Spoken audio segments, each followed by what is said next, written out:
मॅटच्या पुढच्या टोकावर दोन्ही पाय तळपायांचे एकमेकांना जोडले सरळ रेष समस्थितीमध्ये आहे. हातांचा नमस्कार केलेला. दुसरा सूर्य नमस्कार. ओम रवये नमः. हात वर, ऊर्ध्व हस्तासन. कमरेतून मागे न वाकता छातीतून मागे जात वर पाहायचे. श्वास घेतलेला आहे. श्वास सोडत 2 उत्तानासन. पाठीतून न वाकता समोर पाहत, पाठ सरळ ठेवत, पाय सरळ ठेवत आपल्याला दोन्ही हात दोन्ही पायांच्या शेजारी आणायचे. शक्य नसल्यास हात जिथे पोहोचतील तिथे न्यायचे, पण पाठ मात्र सरळ ठेवायची. त्यासाठी हलकेसे पायाचे गुडघे दुमडले, दोन्ही हात एक्झॅक्टली दोन्ही पायांच्या शेजारी ठेवलेले आणि दोन्ही हातांचे तळहात व्यवस्थित खाली ठेवत. आता आधी उजवा पाय आपण मागे नेला होता, यावेळी डावा पाय आपण मागे घेऊन जाणार आहोत. जितका मागे नेता येईल तेवढा मागे न्यायचा. हा पाय न हलवता, उजवा पाय न हलवता. गुडघा त्याचा सावकाश मागच्या पायाचा टेकवायचा आहे. पायाची नख जमिनीवर टेकवायचे.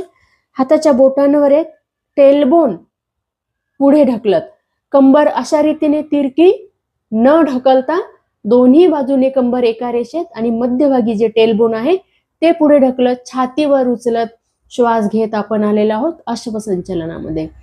ह्याच्यानंतर दोन्ही हातांचे तळवे व्यवस्थित जमिनीवर टेकवलेले, मागच्या पायाची बोटं जमिनीला टेकलेली, मागच्या पायाचा गुडघा वर उचलत दुसरा पाय देखील मागे नेलेला.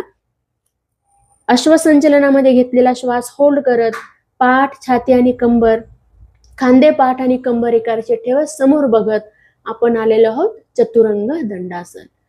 त्याच्यानंतर दोन्ही गुडघे खाली टेकवत श्वास जो धरून ठेवलेला आहे तो सोडत आपण जात आहोत अष्टांगामध्ये.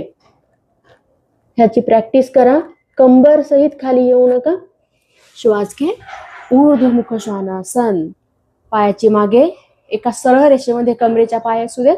खांदे असे कानाजवळ जमा करू नका, त्याच्यापेक्षा असे वर पाठीचा कणा ताणण्याचा प्रयत्न करा.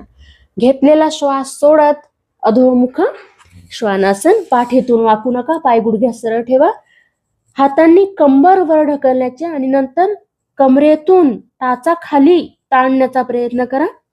श्वास सोडलेला आहे अधोमुख श्वानासनात. जो पाय पहिल्यांदा अश्वसंचलनात मागे गेला होता यावेळी डावा, तो पाय पुन्हा एकदा दोन्ही हातांच्या मध्ये आणायचा आहे. एक्झॅक्टली दोन्ही हातांच्या मध्ये. आता पाय असा मध्ये ठेवून काही जण हात त्याच्या शेजारी आणतात. असं तर अजिबात करायचं नाही. हात त्यांच्याच जागी, पाय मध्ये आणायचा आहे. मागच्या पायाचा गुडघा टेकलेला, पायाची नख जमिनीला टेकलेली, हाताच्या बोटांवर श्वास घेत अश्वसंचलनात पुन्हा एकदा.